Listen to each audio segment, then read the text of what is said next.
what are the key metrics to measure the success of innovation efforts, especially with venture studios and venturing activities? Maybe I'll flip it then. What are the things you should not track, right? Let's stop tracking the number of innovation workshops and people who have participated in the year. Let's stop tracking the number of patents we filed. Let's stop tracking the number of innovation ideas that we've generated and are capturing in some innovation software platform, right? The only thing that matters is outcomes over activities. I feel like that's where most folks fail because they want the magic answer. What are the metrics, the specific metrics? And it is outcomes. Again, venture studios, even with the, corporate venture capital investing, it is going to take time. And I think a lot of groups get stuck trying to, measure activities to show that they're making progress. How do we have that orientation of taking risks, but really think about what winning is, and that's outcomes in the big picture?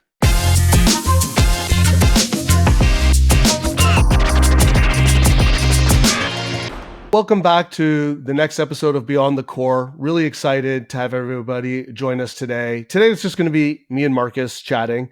But of course, we're going to be chatting about venture studios. And, the industry of venture studios is changing a lot. There's tons going on all the time. We're working with lots of corporate partners about venture studios and learning from them what their biggest challenges and concerns and questions are. We write lots of content about venture studios. We talk to other venture studios and other folks in the industry to understand what's going on, what are the big topics of the day. And today we thought we would cover 6 of them. So we've turned them into questions, big topics. We're not going to go into each one of them in enormous amounts of depth, but we hope that we can just touch on some key things that we know are top of mind for everybody that's thinking about venture studios. So I'll jump right in with the first topic question. What are the best practices for managing a corporate venture studio, including setting it up and ensuring alignment with corporate goals? I think, really setting the winning conditions is where I would start. And I think having a clear investment thesis beyond the core. And I'm emphasizing beyond the core for a few reasons, because it has to have some strategic connection to the core business, but it also needs a mandate. So you're not tripping over other corporate venture capital group or even other innovation labs. And so I think that's a good starting point. And that then moves into building and funding an elite venture studio team. And I think this is where a lot of folks miss. They make the teams too big, too early. We like to see small teams maybe start with 3 people, 1 person on the internal side who has institutional knowledge, maybe somebody you bring in from the outside, and then some leader who has accountability for kind of the mandate. And then let's actually think about how do we not assign any KPIs too early that drive outcomes. And I think that's really important in the first 6 to 9 months. So that team can install some sort of operating model, really refine and validate the investment thesis without that pressure of having to drive quarterly metrics. Give them enough time and, room really to basically get comfortable with this new process of building ventures. What are your thoughts, Ben? Anything to add to that? Yeah, no, I'm glad you brought up the investment portfolio sort of lens on it, because I do think you have to look at it in that way. You have to look at the fact that you're building a portfolio of businesses, not one business every couple of years or even one business a year. You might start with small numbers, but at the end of the day, it's a portfolio game. Some are going to win, some are going to lose. It's an interesting topic because it runs the gamut from how do we design this thing and set it up, and then how do we keep it aligned.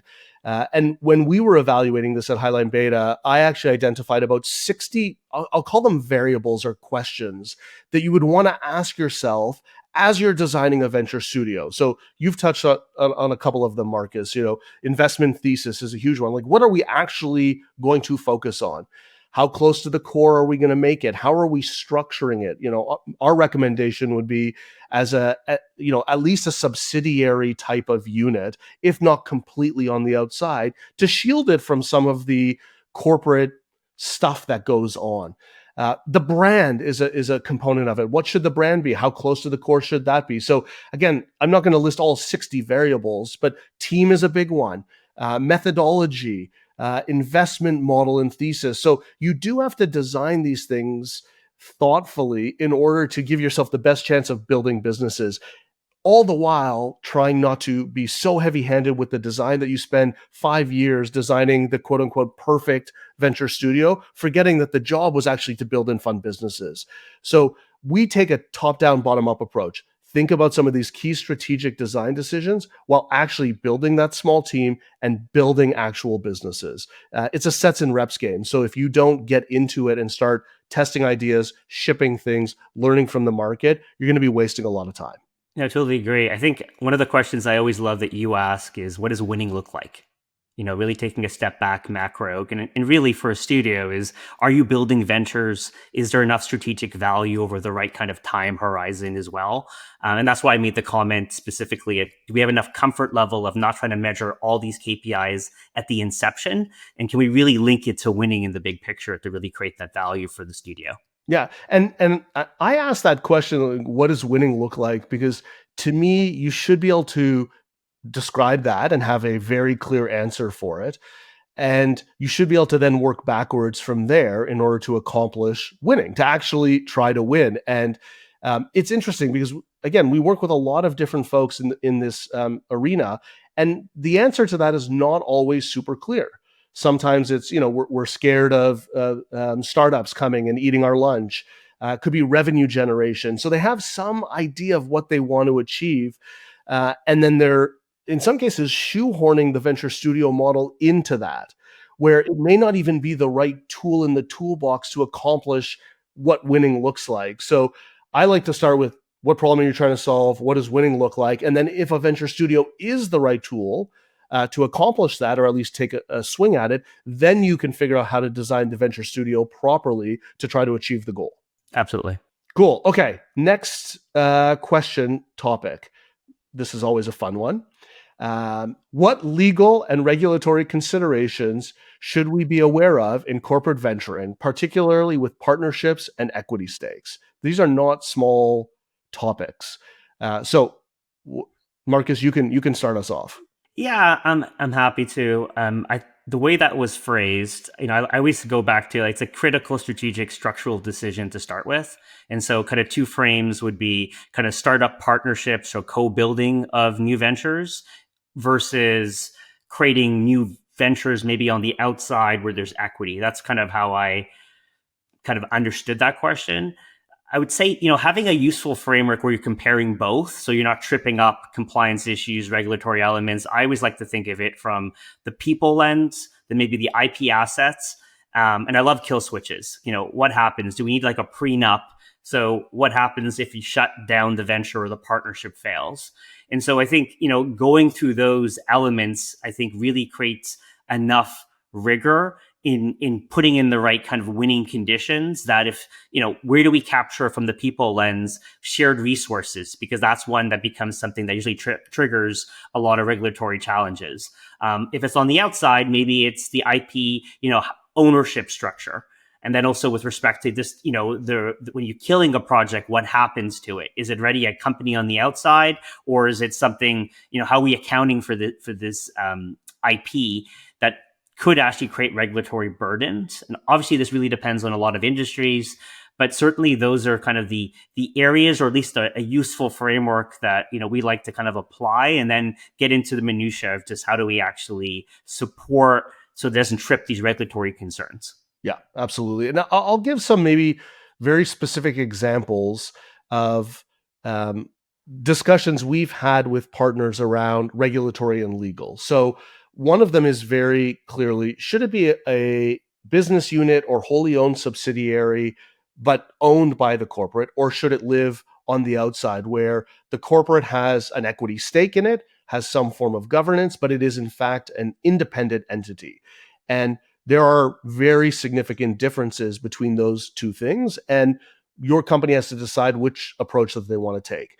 At minimum, for me, if you want to shield the venture studio from the corporate and some of its responsibilities, legal, compliance, regulatory, a wholly owned subsidiary. By the way, I should have probably prefaced this with not a lawyer and not an accountant, but we've seen this. This is not legal advice. It's not legal advice. So we'll put like a real disclaimer on it. But wholly owned subsidiary we've seen that model work where it can be somewhat shielded by regulatory and compliance stuff. Certainly if it's on the outside, even more. But if you put it on the outside, you have other things you have to think about, like the board. Who sits on the board of this new co? So can you have a employee of the corporate sitting on the board of what is effectively a startup or a new co, and what are the potentials for conflict of interest and so forth? So keeping it on the inside, the governance is relatively straightforward, a little bit shielded. Put it on the outside, much more shielded from, because it's an independent entity. But if the corporate sits on the board, there's a governance component to that you really have to think through and understand. Like you sit on a board, you have a fiduciary responsibility to that venture studio. How does that work when you're doing a budget and the money is coming from the corporate to fund that venture studio? So you start to get into these little specific details that you really have to think through.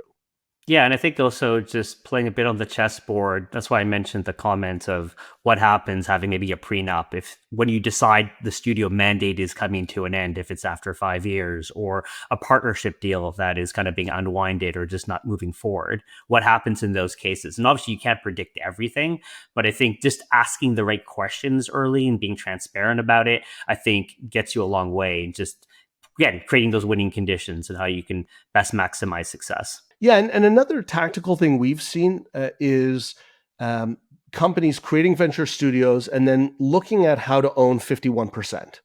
Again, not legal advice, not an accountant, but there's an interesting threshold there where you say, look, I want to create new startups. I want them to live on the outside, but perhaps I build in, Marcus, to your point, whether it's a kill switch or an acquisition switch, which is I want right of first refusal to acquire this business when it hits certain targets for a certain value, or I want to acquire 51% of it. So the revenue now goes on my books. And I can recognize that, but I'm also accountable for the cost, but I don't own all of it. So there's a lot of details in there. And again, I would work backwards from what does winning look like? Are you thinking you'll ever acquire these businesses? Yes or no? Are you thinking they have to be strategically very close to the core? Are you thinking these businesses could sell to your competitors, which will change how you would govern them? So all of those variables play into what's the right structure and the right model for the studio, and then the implications from a regulatory and compliance perspective. Great answer. Right. Too much legal advice. We'll move on. No more legal advice. We'll add the disclaimers. It's fine. I promise no more legal advice. Okay, so the next big topic is culture, basically. So here's how we've structured the question. How do we foster a culture of innovation within our organization, especially given the slow pace of cultural change? This is one of my favorite questions. It comes up all the time. I'll take a bolder approach, is that you just can't foster a culture of innovation. You have to fight for it. And I think that, again, it goes back to leadership. The energy the leader brings to the table sets the tone, right? And so if the team, the group sees the leaders willing to take risks, then that'll help indirectly foster risk-taking behavior. Like, can we actually have enough comfort to put ourselves out there to try to drive innovation forward without worrying about our careers, worrying about different elements? Of course, those worries and concerns exist, but I think it really starts, are you willing to fight for it? If you think of an entrepreneur on the outside, a founder, is battling every single day to try to win with all these odds stacked against them. And so similarly, in a corporate environment, you have all this other pressure. And if you're not willing to fight for it, there's no way you'll be able to create that level of culture. I mean, can you find a way? Can the leader, lead by example? Can you protect the rebels? I like to think, is there enough safe zones that people can experiment, celebrate failure? Can you promote risk takers as a really bold kind of approach? If people know there's somebody in the group who's showing each day, executing, taking risks, that person getting a promotion or more responsibility or rewarded with more innovation budget to take more risks, it obviously is something I think could really help foster that risk-taking, driving growth innovation. Another, I think, hack, one of my favorite ones too, is just, how do you implement this? How do you remove approval layers? Just as a really simple step that it kind of empowers people to take more risks or move faster. And those small little details, I think, really build up to support creating, call it a culture of growth innovation. Fight for it is the most important piece in my perspective. Yeah, I think that's a great way of looking at it, and I think you've taken a bit of a top down lens on it, which I like. So there's a air cover component to this from an executive level support perspective, and if people at the top aren't fighting for this stuff, it's never going to happen. And like my answer to this question is, it's freaking hard. I suppose that's the answer to every one of the questions. Is like every one of these, it's hard to pull off. The things I've seen not work super well are an attempt to train everybody in the organization on methodology. I know there are examples of that have worked. I've personally never seen that work super, super well. It's the flavor du jour of innovation methodologies. Somebody goes in, tries to train everybody on a certain methodology, jobs to be done. And I'm not saying jobs to be done is bad. It's just somebody picks up on that, says, oh, that's cool. I want to train everybody. I've never seen that work super, super well. What I have seen work well is what I describe as the bottom up infecting of the org. And so that's like sounds gross, but it's not gross. It's you run small programs with small groups of people who are the rebels, who are the innovators, who are put in a safe space to do things differently. And when they go back to their day jobs, they have a tendency to infect the rest of the people around them because their mind and their has been opened up to a new way of working, and they've got a little bit of the skill set to actually do it. And as long as they go back to their day jobs in areas where people are receptive to hearing those new ways of working, it's not a top down, everybody's going to use jobs to be done. It's a bottom up infiltration of the org. And we've seen that work a few times actually quite successfully. And so to me, that's the approach I would take if I was trying to affect change. It takes time, probably not probably, it takes years to do that inside of a large org. But we've seen that work a few times, and I like that approach. And I love the fact that you talked about not everybody, again, because then it becomes this kind of training capabilities exercise when you really have to focus on a small group. The bottom up approach and infecting it really is the thing that kind of catalyzes the risk taking behavior to be able to ship and execute and really drive innovation or just driving outcomes one way or the other, if it's successful or not, moving to the next kind of, opportunity. Yeah, and I'll give you a good example. When Alistair Kroll and I wrote Lean Analytics, we had no real plan of what we were going to do after that, but we got a lot of workshop gigs out of it. This is back in 2013. A lot of workshop gigs, right? Small companies, big companies would fly us to places that were cool, and we would go and we would spend a couple of days or a week training people on lean and lean analytics. And everybody had a good time because it was fun. It's the best part of my job is learning new stuff and doing this crazy stuff with these two characters, me and Alistair.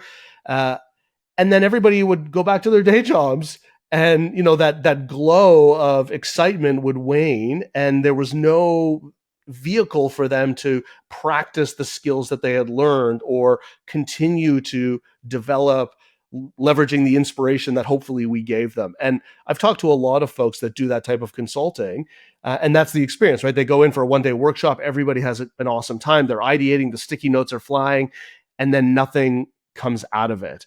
And so I think that's the challenge that big companies have with culture change, as opposed to other programs we've seen where they'll run like a real program to build new businesses. So again, that's growth innovation, venture building. People will sit in that for a while and spend weeks doing something new and then go back to their day jobs, if you will.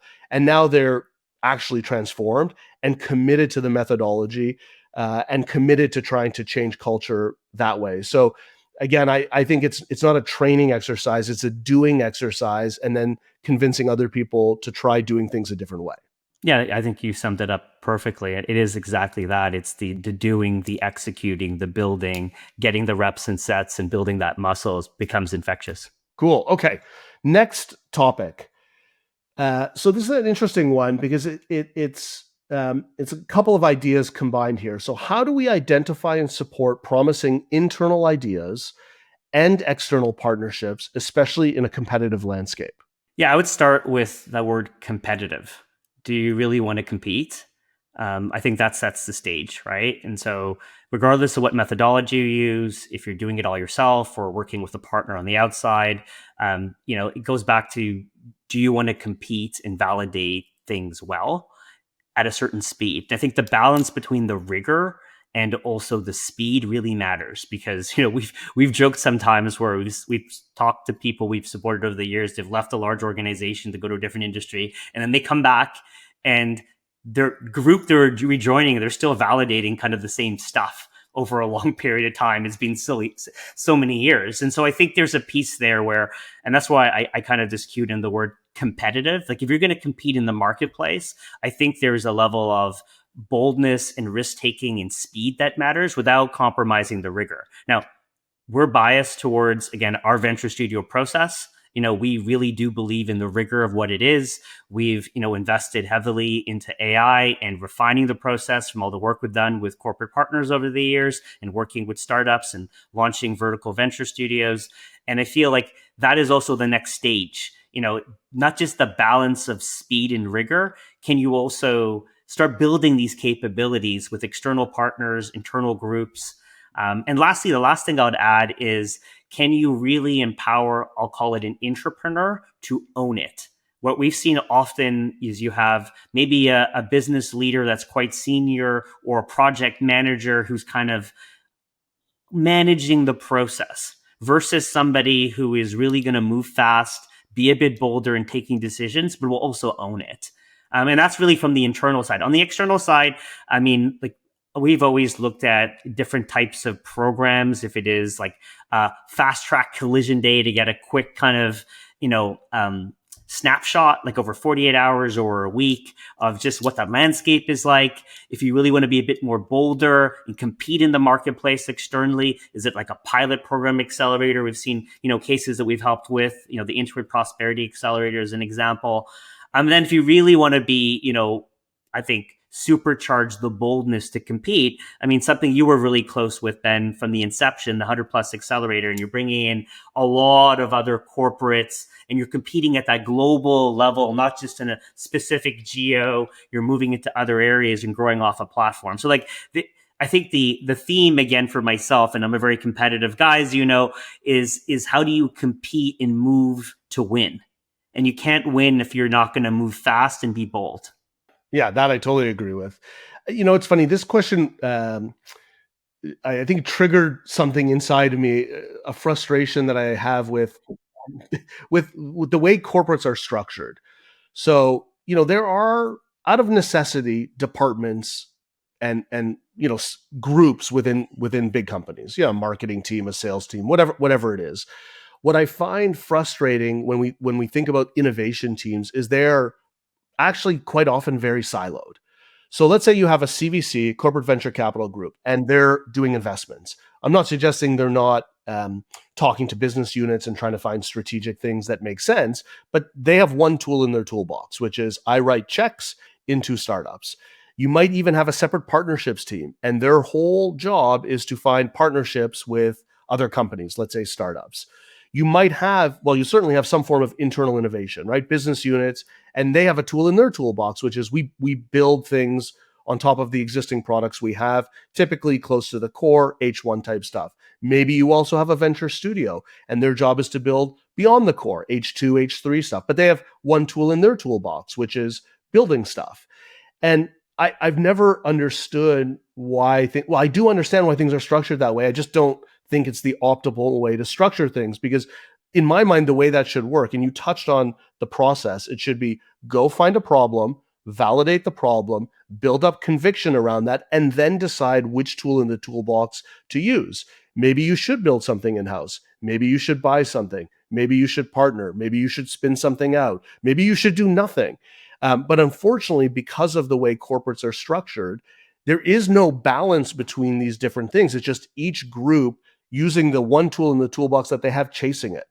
Now, there are some venture studios that, and we've talked to some folks like Pedro when he was running ZX Ventures, where he was building, but also investing.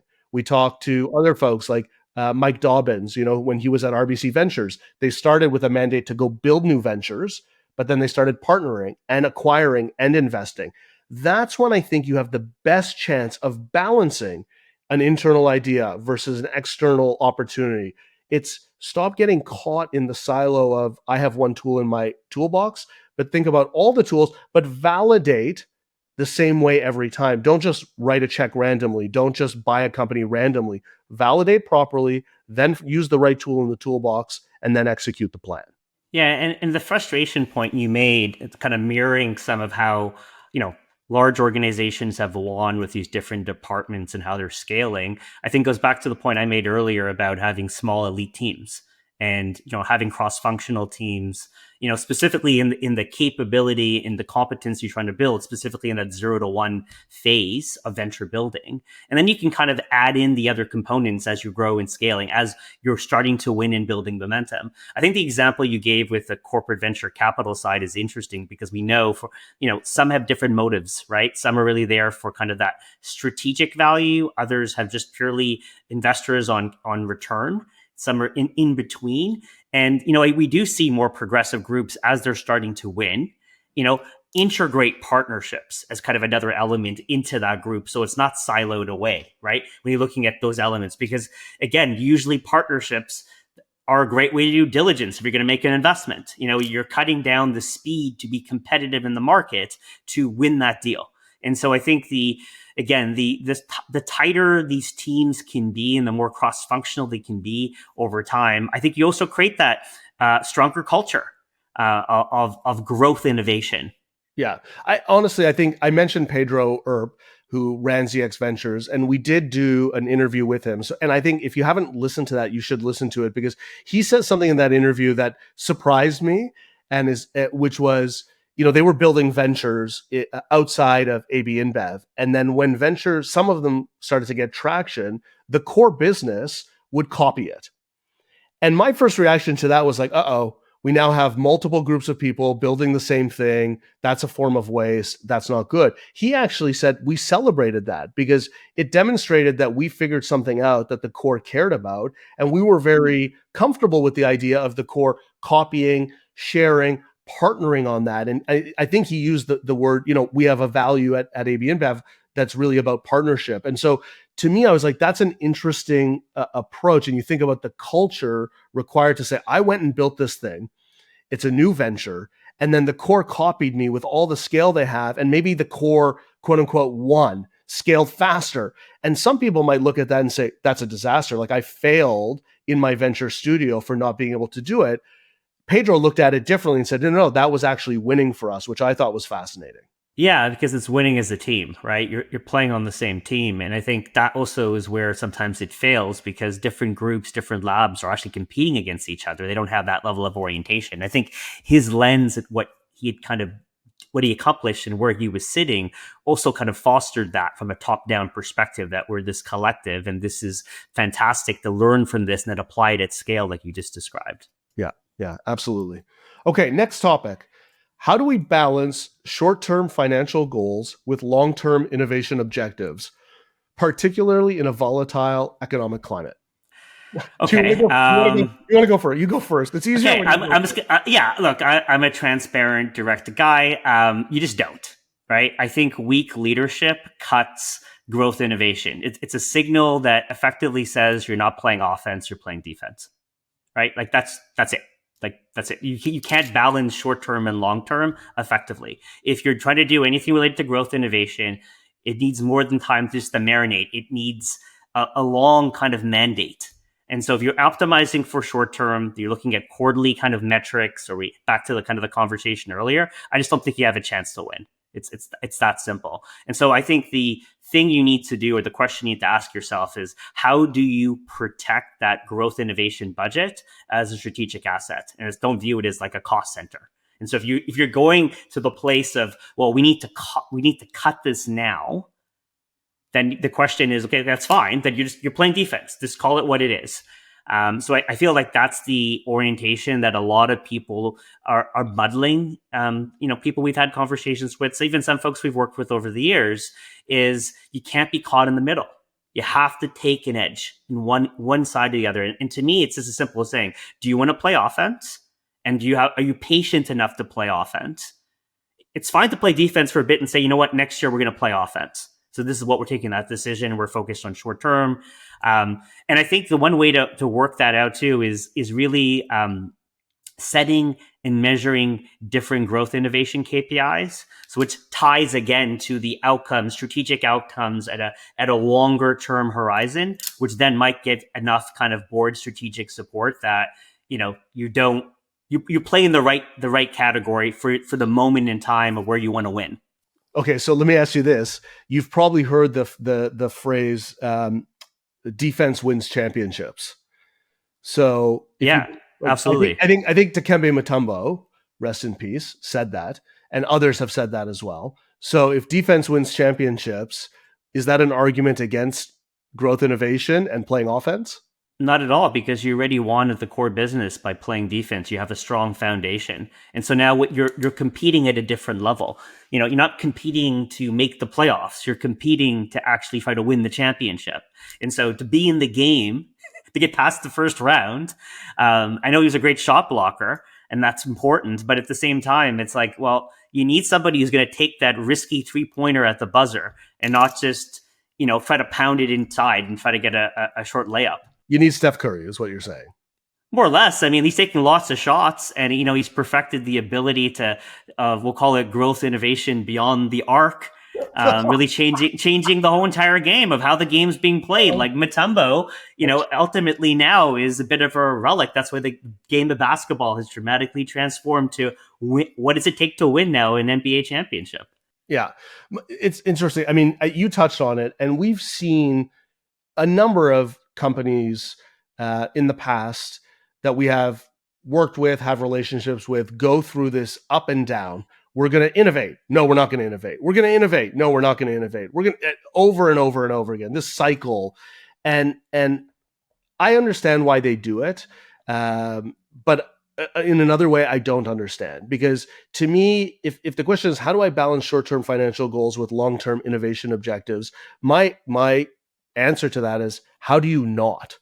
How do you not invest in both simultaneously and figure out how to do that? Because while you're playing defense, and using your analogy, other people are playing offense. That's always true. And then you're spending all your time playing defense, keeping things alive. And I get it. You have short-term goals. If you're a public company, you have a stock price that you have to hit. But that short-term thinking eventually will kill you. Now, you can't take all your eggs and put them into the long-term basket, because then you'll literally run out of time as well. But to me, finding the right balance, and it's usually a relatively small amount of investment in H2, H3, growth innovation, using different vehicles like venture studios, where the bulk of the budget remains focused on the core and hitting those quarterly numbers that you need to hit. I just don't understand how you ever make the decision not to do both at the same time and find the right, again, tools in the toolbox and the balance to accomplish that. Yeah, I mean, I'll just push back a little bit on that, because I totally understand what you're saying. I just think, again, you're not optimizing for the right strategic role, right? If your role is to do both at the same time, you have to think, oh, wait a second, like that's a different skill set. Who is that It's leader? different Who's people. great people? It's different people. Yeah, it's different. It's different people. It's different groups. It's different tools in the toolbox that you're using to do both. But again, that's why I'm saying, if you have, you have let's say it's a big company, you already are doing incremental innovation. You're doing a lot of it. You're trying to launch the next version of the product, launch the new, an iteration on the brand, whatever it is that you're doing there, and that's to keep the machine going. At the same time, there has to be a separate group of people focused on the future. So to me, it is two separate groups of people optimized with different skill sets, capabilities, resources, governance structures in order to do that. But that's where I always wonder, when companies kill their sort of growth innovation teams and they shut those things down. I'm like, you're shooting yourself in the foot, if not directly in the face. Yeah, and I think the other thing to really kind of highlight, and I think the question said it, are you doing this first, right? And so if you're cutting the growth innovation budget first, that also tells you something about maybe that's the right answer, because the core business is under tremendous threat, and we need to really play, amazing defense. All the resources have to be allocated to this for the next year. Totally fine. But to your point earlier, if you're not taking any of these bets to go on the offense at any point, it's really hard to see like how you're going to be able to turn it around in the future. Yeah, totally agree. Okay, let's go to the last topic. And you've already touched on this a little bit, Marcus. So, what are the key metrics to measure the success of innovation efforts, especially with venture studios and venturing activities? Well, maybe I'll flip it then, since I touched on some of it already. What are the things you should not track? Right. So let's stop tracking the number of innovation workshops and people who have participated in the year. Let's stop tracking the number of patents we filed. Let's stop tracking the number of innovation ideas that we've generated and are capturing in some innovation software platform, right? The only thing that matters is outcomes over activities, right? And if you're thinking you're taking a real bet to do growth innovation, that's where I would really start the conversation. And outcomes, again, might be too macro. I know, Ben, you're going to maybe drill it down into some real specific things. But again, I feel like that's where most folks fail, because they want the magic answer. What are the metrics, the specific metrics? And it is outcomes. And outcomes, again, venture studios, even with the, corporate venture capital investing, it is going to take time. And it's about winning over a different horizon, and it's not something very finite at the beginning. And I think a lot of groups get stuck trying to measure activities to show that they're making progress. And I think that's the first place that I think, from a culture change we talked about earlier, is how do we have that orientation of taking risks, but really think about what winning is, and that's outcomes in the big picture. Yeah, totally agree. You gave me an idea to write a blog post at some point about the vanity metrics of corporate innovation. So we'll do that at another time. And you touched on a few of those vanity metrics that are, we see them all the time. They're very common. Sometimes they're out of necessity because an executive level group needs to see how many ideas went through the funnel. Everything gets visualized as a funnel. And I've actually worked with a few folks in venture studios who are like, I want to visualize what we're doing and the results we're getting without using a funnel. And I was like, I'm not sure you can. I think we have to have a funnel where ideas go through at the top of the funnel and they get validated along the way and businesses come out the other side. I couldn't come up with another way of visualizing, to your point, the activity of stuff going on. But it is a vanity metric, because if no results come out the other end, it's a moot point. When I think about the metrics, I look at them at two levels. One is the portfolio level, and one is the venture level. And so at the portfolio level, where are we progressing through whatever operating model or playbook we have? How many ventures are in flight? What stage are they at? How well are they performing? How much money have we spent on them? How much more money do we want to spend on them if you take an investor lens to it? So that's sort of a portfolio view. And it's different from how big companies look at the portfolio of products they have, for example, or the portfolio of stuff that they have going on. So it's more of an investor portfolio view of it.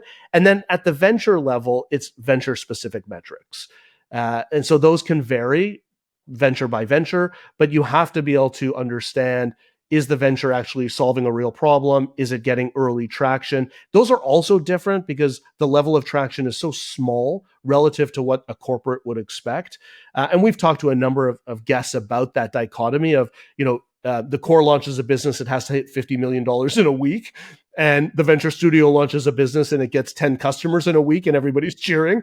So I think you have to learn what metrics to track at the portfolio level and the venture level, and they're very different from corporate, and that takes a lot of effort and a lot of education of the people around the venture studio or around the venture building activities who understand what a venture studio is supposed to do, but really, really don't understand how to track progress or success. They want to understand it, but they really don't, because they've never done something like that before. Absolutely correct. I mean, I think, that reminds me again, like we've seen the constructs of how we've helped set up venture boards that help kind of remind and get that kind of both strategic and also tactical kind of layer what winning is at the venture level, but also at the portfolio investor level, like you described.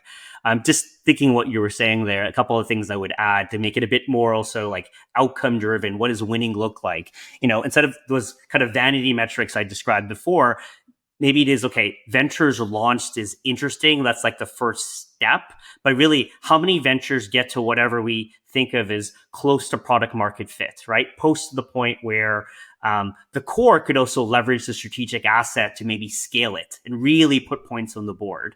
That's one element.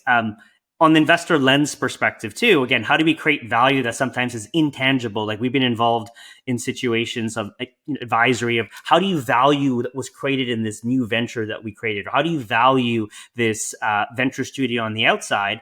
And I've always liked, the concept of, equity value created that's validated by some third party, call it investment or, body. And so, somebody else pricing what that value of a startup is because now we hit product market fit and it's doing a Series A or Series B round. You can say, oh, wow, we started this thing from zero and now it's kind of gotten to this particular stage. And again, I think, the venture board construct, I think is one of the most valuable tools that, we've experienced in helping folks kind of navigate this world, but also to that point of what is winning, the strategic value that is really hard to put like a hard metric against, but also give enough momentum of remembering that if you're going to go in the offense and you're going to harvest the value of this group, this investment, it can't be done in the short term. You have to be able to protect it, nurture it, evolve it over time.